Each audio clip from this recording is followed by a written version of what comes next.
Patreon, going strong. If you want to go over there and join in on the fun, we got 3 tiers on Canadian dollars. First tier is $3 a month, where you get these episodes ad free.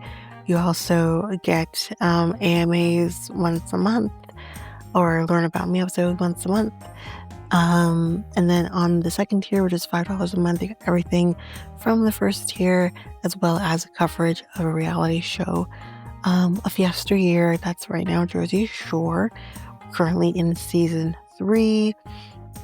You can also go to the main feed, where there will be the first episode of every season released there. So you can try that before you head over to the Patreon. And then on the third tier, you get everything from the first 2 tiers, as well as coverage from a true crime documentary. We got the backlog of Ashley Madison documentary, Man with 1,000 Kids, Into the Fire, Lacey Peterson, and again, all those episodes for the first episode of each is in the main feed, so you can try that before you head over. So if you are interested, you can head over to patreon.com/realityt times 2, and you can sign up for whichever tier you feel for.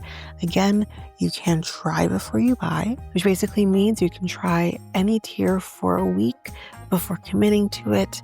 Even if you are on other tier, if you are on tier 1 or the first tier and you want to go over to the second tier, you could still try that second tier for a week before committing to the upgrade. So again, that is at patreon.com/realityt times 2. And of course, the link is in the show notes, website, social media accounts. It's all available there.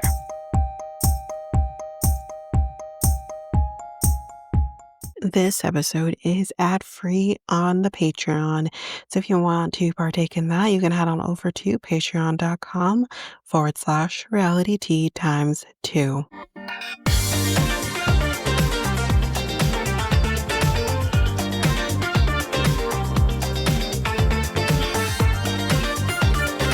Welcome to Reality Tea Times 2, the podcast where we discuss all the trash reality TV we love to hate. I'm Tanika, and today we are going to be discussing 90 Day OG episode 12. Yeah, so let's just jump into the reason that we are here. So we start off with Catie and Josh. So we are here to eat some cake. They were doing some cake cake tasting for the wedding. Her parents are here too to help with the situation. I think they just want cake. Don't blame them. What's your color scheme? The cake guy asks them. We don't got one. Okay, no problem. Sure. So we're just trying to get some stuff together in a month, because y'all, it's a month away and they have nothing done. There's no venue. I feel like, fuck the cake. You might want to think about getting the venue first. As we can tell, there's no cake. No outfits. You mean the tux and the wedding dress? Nothing. And I wrote, Jesus, what are you supposed to do without, the venue being the most important thing and clothes to wear? Those things are pretty freaking important. So she, I should say, drops on her parents, which I feel like maybe you should have had this conversation with them prior to now. So we were thinking actually the venue could be your house, and they actually want to have around 50 people at the wedding. And her mom's like, we can't fit 50 people in our house. Like, that's too much. Again, maybe you should have had this conversation with them prior. So when they say, no, bitch, we can't fit that, then you could have looked for another venue. Just a thought. Basically, her mom says, you gotta get some, some shit together. I paraphrased. So the guests know where to go, which is, yeah. Shit. So one of the cakes that they're tasting, it's a red velvet cake, which, Yum. It's moist, she says, but it looks like a crime scene because it's red. And I'm thinking, yeah, which is quite suitable for the way you act every time you get alcohol into your system. It's a goddamn crime scene. Yeah. Your lips, your lipstick is a goddamn crime scene. So I think this is fitting. But anyways, Catie says, oh, by the way, Josh, your belongings are supposed to be dropped off tomorrow, but like they're not there. So who's going to accept the stuff? You know what I mean? Nobody. And he asks, well, why didn't you tell me? Well, she is telling you now. And he says, well, why are they contacting you? But that's also a really good question. But besides the goddamn point, you're being told. You know what I mean? In this situation, yeah, she clearly doesn't have the urgency, which would annoy me as well. But he's also too fucking much. um, he's like, you know, your level of importance, it's about like here when I kind of need to be like here. Um, he says he can't with her level of importance about this, and she says it's not my fault that they called me. No, but I guess what he wants to know is when did they call you? When did you know this was happening? Why didn't you tell me? She then says this, doozy. I was on my run and I texted you and said, I will tell you later. But then, like, you didn't ask. So, what? You didn't ask. So it's your fucking fault.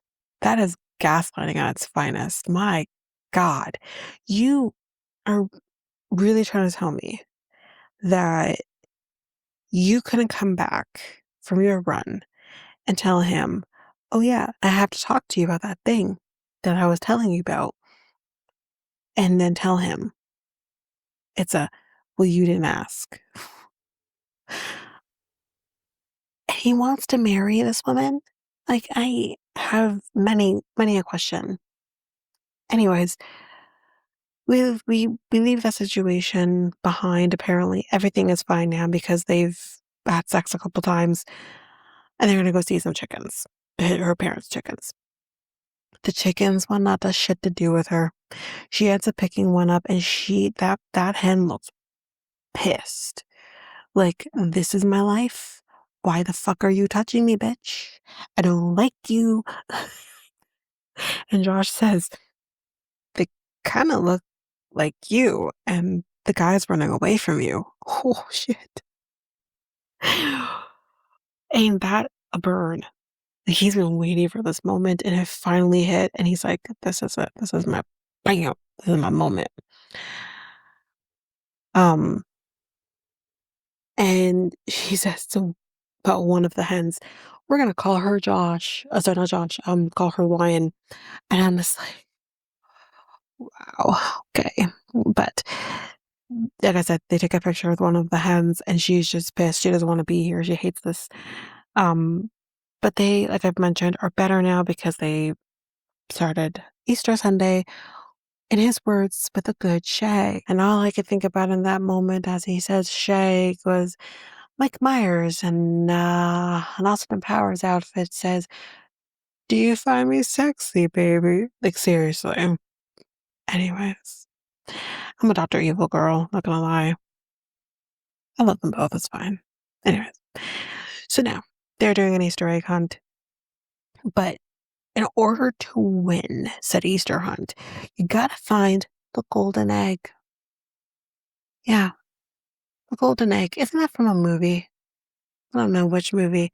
We'll just say Willy Wonka, even though that's a golden ticket. But anyways, for sure there's a golden egg somewhere in that situation. Anyways, and then he ends up finding the golden egg. And what's in the golden egg? $2. You couldn't even go for $5 when it's a golden egg and you go for $2 instead. Sounds right. But now it's dinner time and her grandparents are here. And even they can only take her in small dosages, like not too much, Catie. It's too much. And Grandpa says one thing that he would like to say to Josh. Well, Lots of luck to you. Wow. Her family hates her, don't they? So her mom asks, so did you celebrate Easter growing up? And he says, well, it was more about the chocolate because he's, as we know, he's not overly religious. But mom does want their kids, her grandkids, to be baptized and raised in the church.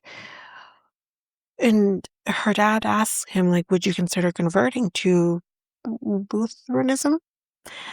And he's not jumping to any answer, which way or the other. And he's like, would you be open to it if we went to church? This is what Catie's asking him.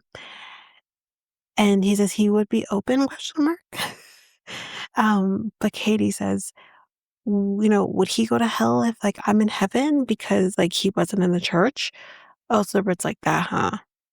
It's black or fucking white. That's basically what it is. You don't accept Jesus Christ as your Lord and Savior, you're going to fucking hell. That's basically what her mom says. Which is, I can't stand that shit. I can't stand that shit. This is why I can't deal with the kooky fucking religious people where it's like, this is your way of thinking. Get the fuck away from me. You know what I mean? The only person who can judge me is God, not you. You can't tell me where the fuck I'm gonna end up. God, fuck. And Katie's like, well, it can't be that black and white now, is it? No, I think it is, her mom says. And I'm like, can't. Anyways, that's Catie and Josh. Then we move on to Debby and Mido. She's crying. As we mentioned last episode, he basically told her, I can't see myself here. She's like, did I miss something? She's like, I had to get out of there. I couldn't breathe. He comes out after her and he says, Dee, can you look at me? She's like, no, not look at me. And this fucker pulls out a goddamn ring. And it's at this moment when I first watched this, I'm like, oh my God, was this a joke? She says, no. And he puts it on the ground and he goes to hug her. And she's snotting all over him and he deserves it. And then he says, I got you. What the fuck? I would have said, so I'm good here. Go fuck yourself. But she's not me and I am not her. Because she says, I'm going to kill you. And like I'm thinking, how could he put her through this? Like she's devastated thinking he's leaving. She's like, well, since you surprised him, he surprised her, meaning surprised him with the venue and he surprised her by saying, I'm going home. But y'all, she accepts the ring, so yay. And she's like, you scared me. It's like, it's not easy to be with Mido, and I would not want to do it. I want ease. You know what I mean? Not really, I don't want ease, but like, I just don't want him. But anyways, that's Debby and Mido really quick with them. We move on to Mallorie and Brigitte. We are looking at wedding dresses and we're basically waiting until the last second to do so because we're about a month out from the wedding. But anyways, she comes out in this first dress and she looks great in it. And you know what, y'all? The bitch got pockets. That should be the winner, you would think. But when this girl put on the second dress, for me, it's perfect for her. She looks beautiful in that second dress with the pearls on like the sleeves. It's that dress is beautiful. The detailed flowers, it's beautiful. It's a beautiful dress. And I think she should take that one. And Mac, Kayla, and Catie are here and they're like, what is Raz gonna say? Is he gonna like it? And she's like, I don't know, and I don't care about his opinion. Oh God. But how are things going? And she says, well, to be honest, I do have things that I need to tell him that I have been avoiding. And there might not be a wedding if she has this conversation with him. And they're asking, like, is it infidelity? She's like, no, no, no, nothing like that. I just don't know if I'm ever going to want kids. And if you remember earlier in the season, she mentioned this, that she didn't know whether or not she wanted to have kids. And she had not had this conversation with him.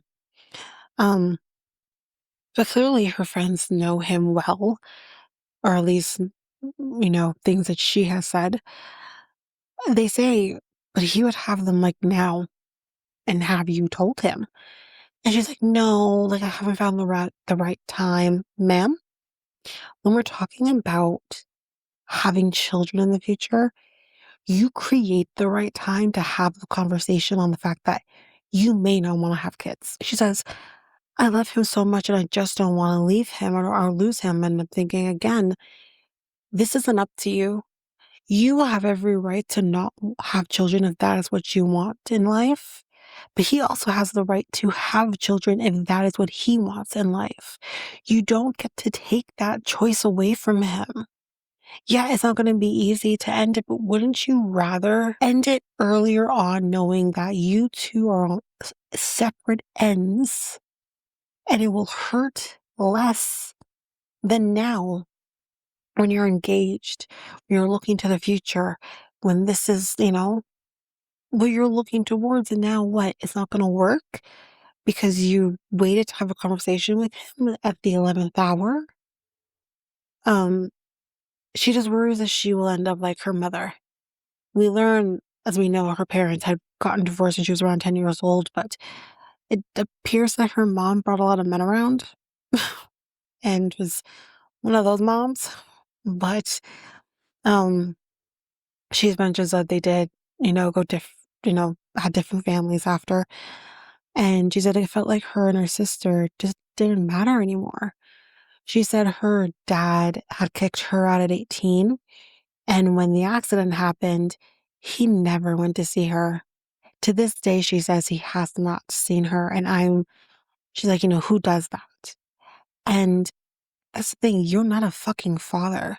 Your daughter nearly died, and you don't go to make sure she's alive, she's okay. Maybe she might need you. Fuck these parents. And it makes you understand more why she relies on her friends and sees her friends as her family. Because they showed up for her when her actual family, or at least her parents, didn't. But her thing is that she just doesn't want this cycle to repeat. And I understand the fear, and it's legitimate fear. But Catie says, not to scare you, but like this could be a relationship ending. They also say that she's not like her mother, so there's that part too. And she says, I just wanted him in the States to talk to him about this in person. No, you don't drag him out of his world, out of his life, to then have this possibly relationship ending conversation. You were in Turkey. Do I have to say it? Turkey? You were in Turkey, okay? And that's when you could have had this conversation with him. Hey, by the way, you know what I mean? Or the many times you have gone to Turkey and been with him, that's when you could have been telling him. I I get like even a year ago, that was just not the time. But it's, you know, you've had time since. So yeah, we don't know if she picks a dress or not, but in the next scene, they're sitting on the porch drinking some tea, but she's in a funk. And he can tell she's in a funk because he says this, why is your face like toilet right now? I love him. She says, because we got to figure out some things. And he says, like, what? And she says, the girls and I had a conversation and it was about kids. And I'm not sure if I want to have them. And he says, I don't know. Because again, for me, if I am in a relationship with somebody and they tell me that they don't know if they want to have kids, yeah, that would be a deal breaker for me. And she says, as of right now, like, I don't want to have a baby. And he says, I don't know if, or she says, all right, I don't know if I'll be a good mom. I don't know how to be a mom because she's never had that demonstrated to her. And again, I get that. Do I think she's capable of being a great mom? Yes. For two reasons. Number one, the instinct can kick in, maybe not right away, but it does. And number two, she knows how it feels to not be loved, supported, fully taken care of. She knows what that feels like, and she will never put that on her own children.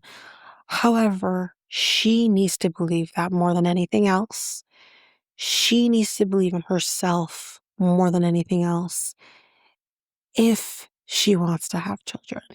If she truly does not want to have children because she just doesn't see herself as being a mother, then those things may never click in. They may never. They could if, a whoopsie happened, but it may never click for her. But if somewhere deep inside she does want to be a mother and she's afraid more than anything, she will be great. She will be. But she just has to believe that for herself. And there's nothing that Brigitte could do to change that. Sure, you can maybe wait in time and see if she'll change her mind, but she doesn't. And that's her right to not change your mind. So, he has 8 siblings and he wants to be a dad. And he wants his parents to see him be a dad and them have grandkids from him. And he says, you make me sad. And he says, I think your mind will change and maybe it will. Maybe it won't. And she says, what if it doesn't? And she says, would you still want to be with me? And he says, I think to us, not to her, but he says, if I knew this while in Turkey, I wouldn't be here. But he says he doesn't want to talk about this right now, but she does. She wants to talk about it, which here's the thing. You just dropped a huge fucking bomb on him. Let him digest it. Give him a minute, you know? And he says, I want to make a baby so badly. He says, very bullshit. And he walks away from her. I mean, I thought they were for sure, for sure. But after this, man, I don't know if they're for sure. Anyways, that is Brigitte and Mallorie. I'm going to do Ashia and Maxwell since Mido and Debby were short. So we'll do that, then we'll take a break. So she's talking to Patricia. I think we met Patricia. I don't remember. We're going to do a 5-second prayer, y'all. Okay, can you hear me? Can you hear me? Hello? Hello? Hello? Hello? Can you hear me now? What? Click? Click. And she said, wow, and, you get all this stuff out. And then when you start talking about prayer, and that's when that's how the devil does work. When they stop you from praying. You can pray by yourself, though. Devil can't stop that. Shit. So anyways, the family has landed, and the sisters know not a shit. And she says, what did you tell them? Or the production asks, what did you tell them? And she says, we're taking a vacation in Africa. It's a long trip to go on. But anyways, they show up at the house and she tells them, go get freshened up and we're going to be going to dinner afterwards. They're going to be meeting Maxwell and the family. But Rod's mission here is to stop this goddamn wedding. And he says, you must be pregnant to be rushing like this. So the only reason that a woman wants to rush into marriage is if she's preggers. Okay? And she says, that's disrespectful from a religious standpoint. Bitch, if you don't shut up with that shit, do not make me think that you haven't test-driven this man. Please. And he's like, do they practice voodoo over here? And she says, they practice that in the States too, honey. So wait, I actually had this conversation with my boyfriend the other day. It drives me nuts that we do not have the realistic and proper education around the religion that is voodoo. It is not this negative that may take a doll that looks like you and put little needles into it. And when we do this dark magic, that's not what voodoo is. It's just not that. And I'm so sick of this shit. And coming from another Black person, like, educate your fucking self. You sound like an idiot. Rob's gonna piss me off. Not this episode, but the next one. Over this fucking guy. Like, god damn. But they, he starts talking about robocalls and the fact that they only come from Nigeria. So that this must be a scam because of robocalls from Nigeria. Sir, you get robocalls from every fucking country, not just freaking Africa. They're all over. Okay? Like, wow. I didn't even think robocalls were really a Nigerian scam, but what do I know? We are heading to dinner. So in a few days, she tells the family, we'll be getting married. And her sisters are like, well, why didn't you tell us? And Rod says, I see you charmed her real good. Damn. Wow. Okay. Like, wow. But everyone's shocked by this news. The best thing to do instead of appealing is, or appealing like the K1, is get married and apply that way. Apply the spousal. And they basically say, it's not fair that you didn't tell us ahead of time, so they could properly prepare themselves, which I can get. But yeah, it could be denied again, but there'll be more evidence and they'll have the marriage certificate too. So, like, I don't think it's going to happen again. Ma'am, can I give you exhibit A being me? Doesn't matter the evidence. Doesn't matter the marriage certificate, because so did I. I also had a marriage certificate. And they still denied my husband from coming back into this country. And birth certificate doesn't mean shit. The devil's still gonna come in. Not that I believe in any of that, but anyways. So when are we going to have babies? And the funny thing is it's one of her sisters that's asked this question, but Rod gets mad because we're talking about babies, even though it's literally your side that asked the questions. But hey, Dad says at this point again, like he said to us earlier, that he wants 2 boys and 2 girls. Tanisha says 2 pregnancies, whatever comes, comes. Okay. But Rod says, it's too soon you're talking about this. Again, her sister asked the question. And he's like, can he even support babies? And you're like, what would he do? And apparently in Nigeria, he does sell cars. So he's a car dealer or car person. And his dad has also showed him like electrician and stuff as well. So, you know, there's potential here. And Rod says, do you know that American men work hard and, women in America expect that kind of work ethic? And this is the next answer is so, this is an answer my boyfriend would give and it made me laugh. Maxwell says, I don't think Americans work harder than Nigerians at all. I mean, you have your machines and stuff, and I've got my hands. Do you know? Okay. Um, so yeah, I don't think Americans work harder than Nigerians. And Rod rudely asks, yeah, what's in your bank account? What's in your wallet? Asshole. God damn. Like, you don't ask people the questions like that. But, Maxwell makes it, you don't ask a man that kind of a question. Fuck that. You don't ask anyone that kind of question. And the only reason you're doing this is because, well, you're a xenophobe. But anyways, and he says, we also get robocalls. So like, how couldn't it be a scam basically? Same shit they were selling her earlier.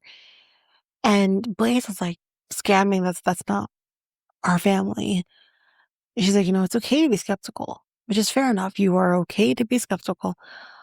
But I do want him to be with someone who, will submit to him and not want to change him and not want to control him. But yet here we the fuck we are. You get over it.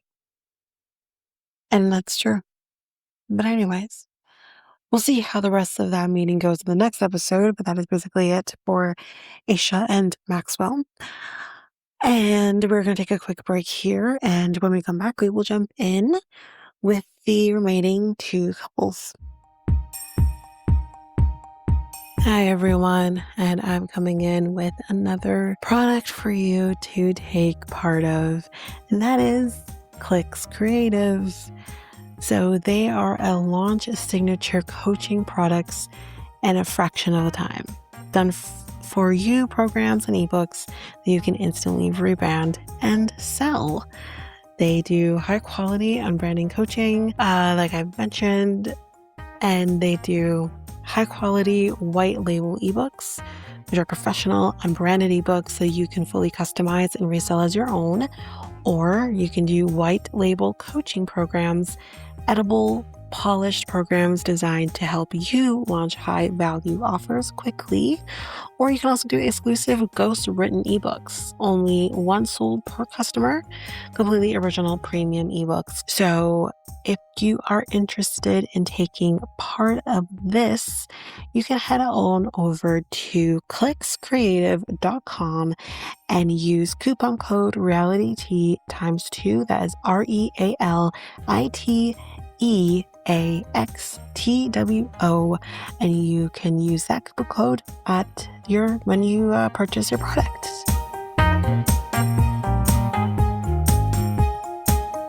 And I'm back. So let's jump in with Marissa and Edward. Yay. So we're at Kleinfeld's, and she came to New York on her own. And Shaila, she's here because she's going to be having her final dress fitting. And Dorothy's also going to be here to witness this, so she has that support. We're going to get a little more information as to how things went when she left from Edward's perspective. So, do we think that she's actually going to go through with this? This is a conversation that Dorothy and Shaila are having, while she's getting the dress on. And the answer is, I don't know. And Dorothy asks, are you for this? Are we for this marriage? And Shaila says, I just want her to be happy. I don't know if Marissa is capable of being happy. I think this woman is so damn miserable in life that I don't know if she will truly ever be happy with another person in her life in this way. The dress, though, the dress that she has, it's absolutely stunning. It's perfect for her. And Shaila's like, you made the right choice for the dress. You made the right choice for the dress. She said yes to this dress. Kind of did not come up. Oh, God. But Dorothy says, I hope you're marrying for the right choice. That's what we're hoping for, right? However, Marissa has to come back with this because it always goes back to sex, because let's face it, sex is really the only thing that these two can agree on. And it's, what, his money? Ha ha ha. Well, sex? Yeah. Well, she said money, and then, which is like, that's not fucking funny. Number two, I believe it might have been Dorothy that said sex. Sorry, I'm incorrect. But yeah, but it's a fair thing to ask. I think she is in this because of the sex. I think the girl is stigmatized and she wants to marry the man she's stigmatized too, anyways. She says, with this being her second marriage, she's not 100%, maybe 75%. But as Dorothy says, and I can kind of understand this as a person who's also had a failed marriage, if you're not 100%, then you shouldn't be doing it. I would agree with that. But it's one thing, again, there is the issue that I think we can all agree on that we have with Marissa is, it is not that you're not 100%, Although I feel like when you have now decided to do this and you're doing this whole visa process, you should be 100% sure. You should be 100% sure that you want to marry this person, you know? Um, but that aside, if you're not 100%, no, you shouldn't marry him, but you don't have to berate him on the way. Because I don't see how berating him on the way is going to make you feel like you get to 100%. So she tells us, I believe she's the one that tells us this, that the night before she didn't message him, or yeah, it was her that said this during the dress fitting. The last night she didn't message him or call him um, until around 10:30. He ends up messaging her saying, "Have a good night," and ends up with there. You know your mans, you know your relationship, you know when the person is giving you a little bit of tone in that message. So she could tell the tone was there. But hey, if you're not sure, don't do it. Instead of, again, berating him or making him feel small, beating him down in the process, just say, you know what, this isn't going to work. She says, no one is going to be 100% in 90 days. But again, as I've said, maybe I'm being too unforgiving. Maybe you don't have to be 100%, but I definitely think you should be closer to it, even if it's 90%. That this is the person you want to marry, and give the 90 days that 10%. Give the 10% in that 90 days to get to the full 100. If she's at 75% now, what was she at when she started this process? Was she 100%? Was she not 100%? Was it 50? Like, where was she in the percentage scale on marrying this man? But they say you have been with him for 2.5 years. Like, you should be. I think this is the thing they're trying to tell her, but they don't actually say it, but I'm going to say it. You've been with this man for 2.5 years. You've clearly visited him quite often in those 2.5 years. And you should be a little bit more sure than you are currently. If the things you were asking for were never accomplished prior to this, why did you accept his proposal? Why were these conversations not had, you know, prior to him getting there, of what your expectations would be or what you would need from him? But also, I don't, this is I'm gonna say it. This is a white woman, affluent, well, let's not say affluent, white, privileged woman of an older age who thinks that things should be handed to her. And she truly does not know how to handle a person who is not from this country, who's also younger than she is.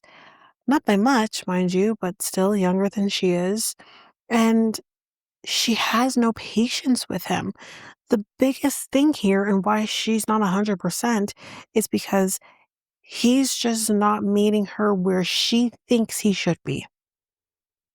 It's fucking bullshit. But she says, yeah, but the dynamic has changed. And it's like, I don't think the dynamic has necessarily changed. It's you changed, which then in turn made the dynamic change. The dynamic would have to be both of you are changing at the same time, for unexpected reasons. No, you changed because you're a freaking frigid bitch. And that has caused the dynamic to change. So Edward ended up texting her the night before to say that he was coming into the city to talk to her. So she's going to be taking this opportunity to talk to him about her doubts on everything having to do with this wedding. So then we see him, and he says when she left for New York, she basically said like a quick goodbye and left. No hug, no kiss, no nothing. He says it was very cold and not giving him affection, which is something that he needs, something he expects in his relationship, something that it appears she's well aware of. And he's going to demand more from her. And I said, fucking finally, that he's finally expecting more from her. Meanwhile, she's been berating him this entire fucking time, beating him down in the process. Fucking finally. But I'm gonna get to it a little bit more once we finish this up. So they meet up in the park. And he says, I'm sorry to interrupt you, while you're doing your thing here, but like, we gotta talk. And here's the thing. She says, well, it must be important for you to interrupt what I'm doing here, to have the conversation. Something must be really going on. And the thing is, it's like she's acknowledging on the one hand that whatever it is he needs to discuss with her is very important. But on the other hand, she's also getting that little dig in that fuck you for interrupting me while I'm down here. Just a little dig. It's something, man. She says this, I said that already. He says, you left, you didn't hug me, and I feel you are so cold to me, and this is not enough for me. I need affection. He said, this is not new for her because she was affectionate with him before. Now, here's what I'm going to say about this. That would be considered the honeymoon stage. They are no longer in the honeymoon stage. They are so out of it at this point. And when you're in the honeymoon stage, yes, you might be a little bit more affectionate or a little bit more in each other's faces because, like, oh my God, I'm so in love. You know what I mean? We've all been through it, or we have, ebbs and flow in that. Um, and if she's not overly an affectionate person, which I can't see it. She seems very prickly, but I don't know. She's like a cactus. I don't know. Um, then yeah, but at the same time, like, affection is one thing. But what I think he's asking from her in this moment, which is not a crazy request from anybody, from any couple, is when you leave or, you're, going separate ways for, whatever reason, or you're, starting your days and you're going to work or whatever it is, you kiss, you hug, you say goodbye, you might throw in an I love you at the end there. That's freaking bare minimum. I never walk away from my boyfriend without at least a kiss, probably a hug. And I always tell him I love him as I walk away. That's just typically what you do. And I am not an overly affectionate person. I prefer to not be touched, to be totally honest. Um, so yeah, I'm not overly affectionate, but I still do those little things. Or, there might be the odd time where I just want to be held,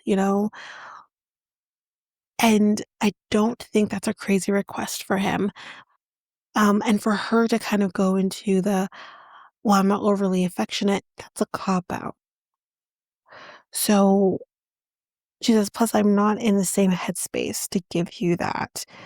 And that's whoop, there it is. Like, that's more understandable than the first excuse.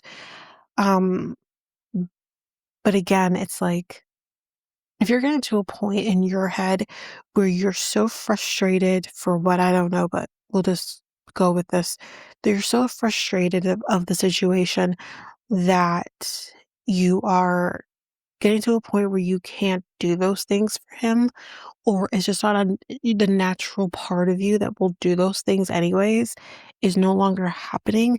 Guess what that's called? It's called resentment. Why she resents him, I don't know, but she clearly does. Don't make excuses. Call it what it is. She's not feeling like there's anything stimulating in their relationship besides his dick when that matters. But she needs something more stimulating. And again, I get it. But you knew who you were getting involved with. And I'm not saying it's anything on him. It's not. I'm sure he can have stimulating conversation. But I guess for what she wants or what she thinks she is or what she thinks she deserves, it's not stimulating enough for her. And again, it's like, but you've been with this person for 2.5 years. I know what it's like to be with a Caribbean man. Sometimes the conversations are not stimulating, But at the same time, it's like, but you know this of him. But guess what the other thing is too? Having conversations with these men can also be very stimulating, but in a very different way. But if that does not match what you want or expect or think you deserve, then why, again, did you accept his proposal? And I love that he says to her, like, this is not the point. He's like, I've been giving you everything that you need. And she's like, have you? And then we get this. This was very confusing for me, but we get this. I said I needed space and you give it to me, and then you get mad when I don't reach out to you and don't say that you don't or some shit. And it's like, what? That's the least of the concerns here. But okay.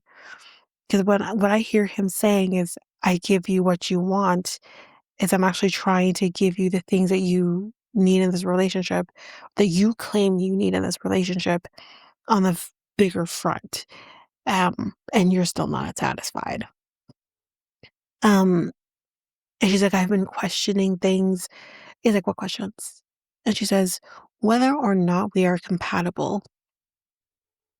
Again, these are things that I feel like you should have already figured out prior to accepting a proposal.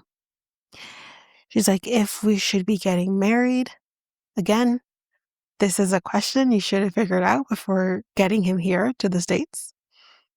And he says, this is bullshit. And he says, this might be small for her, but not for me. I just moved across the world for her. And he basically puts the ultimatum here. It's like, now, right now, we are going to figure out what the fuck we're doing here. And what I noticed in Marissa's face when he said this girl gets off on this shit. This is her kink. Beating him down and beating him down until eventually he stands up for himself and he exerts dominance. I saw on that woman's face, she's loving this shit. She gets off on this. It was in that moment when I saw her face and I'm like, oh, you are turned on by everything that's happening currently. And that is sick. Because you're tormenting him in the process in order to get some sick satisfaction. It was, yeah. Anyways, moving on from Marissa and Edward, let's move on to Thomas and Paula. I think this is the last couple. We're still on the farm, and Paula is helping with planting some seeds, but she does bring up the videos. But she says, I guess we left on bad terms with the whole situation with his bio mom. And she said, well, not really, more like awkward and negative. And she said, I don't want to pick sides. I have empathy for everything you did. You raised him and his sister. I just want to build a connection with everyone, which is totally valid. And his stepmom says, like, I get you're connected with your family, but there is history here. And she says, I raised Thomas in the darkest time of his young life, which, again, I understand. But you're not changing my mind on my thoughts on all of this. He has a right to have a relationship with his biological mom if that is what he chooses to do. But stepmom says, you wanting to clear the air is very heartfelt and important to me. So we've left that on a good note. With Thomas now, he's with his dad. And he says, if you got quizzed on, or his dad says, like, if you got quizzed on who was there in 10 years, you won't remember anybody. But yes, guess what? He may not remember all the insignificant people, maybe certain friends, certain family members. He's not going to remember that. But you know who, but he is going to remember being there? His dad, his stepmom, his mom. Those are the three people he is going to remember the most being at his wedding. And he's also going to remember those people, the ones that would not show up. He will remember that too. Again, a cop-out. And he says, well, you invited your mom when she wasn't in your life. It's interesting. And I said, okay, it could be interesting to you, but guess what? It's none of your goddamn business who he invites into his life and who he invites to his marriage. You have to forgive her for you, not for her. Fuck her for abandoning her kids. But you have to forgive her for you because you're clearly holding on to animosity towards this woman to the point where is being detrimental to your kids' life and life decisions. Grow the fuck up. So Thomas says, you were always there for me. He would be the first phone call, and that is special to his dad. And it's good to validate them. And don't get me wrong, I love that. But where is not so much Paula? This is separate from her right now. Where's Thomas's validation? Where's his validation in all of this? But now it's the next day and they're heading back to California to finish wedding planning, and let's hope and pray the parents show up. I think they will. And honestly, I wouldn't be surprised if his mom doesn't show up, his bio mom. I wouldn't be surprised if she didn't show up, but I do think his dad and his stepmom will be there. I think so. I hope so. If there's a wedding, who knows? But anyways, that's Thomas and Paula, and that is the end of the episode. So yeah, we'll be back for another one tomorrow, I believe. I don't think there's any other episodes coming out today. But we'll be back tomorrow with another one. Until then, that is it for me, and that is it for this episode. If you liked what you heard, bear with me because I have not done an outro for the podcast in quite some time. So bear with me here. So if you liked what you heard, you can go to any of your favorite podcast apps. You can follow, make sure you don't miss a single episode. And you can also rate the podcast at either Apple Podcasts or Spotify. It'd be greatly appreciated. As a reminder, any 5-star ratings that are given to the podcast or any comments that are given to the podcast will be read on the podcast, which I have done in the past. If you want to connect with the podcast through social media, you can find me at Facebook and Instagram at Reality T ×2. You can also find me at Twitter, TikTok, and Blue Sky at Reality ×2 Pod. I believe you can email me at realityt2@hotmail.com, and you can have any inquiries, anything like that, any ideas, any shows or episodes you want me to cover, you can definitely do that over there. And I am going back to our old website, and that is at solo.to/reality T ×2. There you can get any of the links to anything that I didn't mention here, any of the socials, website, email, all of that. It's all there for you. And we also have a new thing there where you can help support the podcast as well. It's called a tip jar. And you could tip whatever your heart's desire if you want to support the podcast, but don't want to necessarily support the podcast in going to Patreon, for example, or any of the links in any of the advertisements. You can do it there. But since we're on the topic of Patreon, you can head on over to patreon.com/reality T ×2, where there you can get access to even more than what I do here. There are 3 different tiers where you can get these shows ad free, as well as our next tier up where you would get another reality show that's being covered. So, we have Jersey Shore that's been getting covered. That's still being covered currently at the time of recording of this outro, but the future is bright with what's to come in the future, which I will be discussing, or I have discussed. I don't even know. And then also our next tier is a true crime tier as well. So you can definitely head over for that. But that is basically it. I will also just quickly mention here too, if you're interested in a different take of a podcast that I'm a part of, we do things a little differently, you can head on over to Next Take Podcast, where I usually drop bonus episodes here on this feed, but there you get a lot more. And that podcast is making changes. We're growing, doing new things, but you can definitely head on over there if you want to just hear a little bit different than what I do over here. So you can find that podcast over at our website, solo.to/next take podcast. And there we'll have all the links to your desire that will link you to any of your favorite podcast apps or YouTube, Spotify, Apple Podcasts, all of it. Social medias, it's all over there. But of course, you can still find that podcast at any of your favorite podcast apps. But that is it for this episode. We'll see you next time with another episode. Bye, everybody.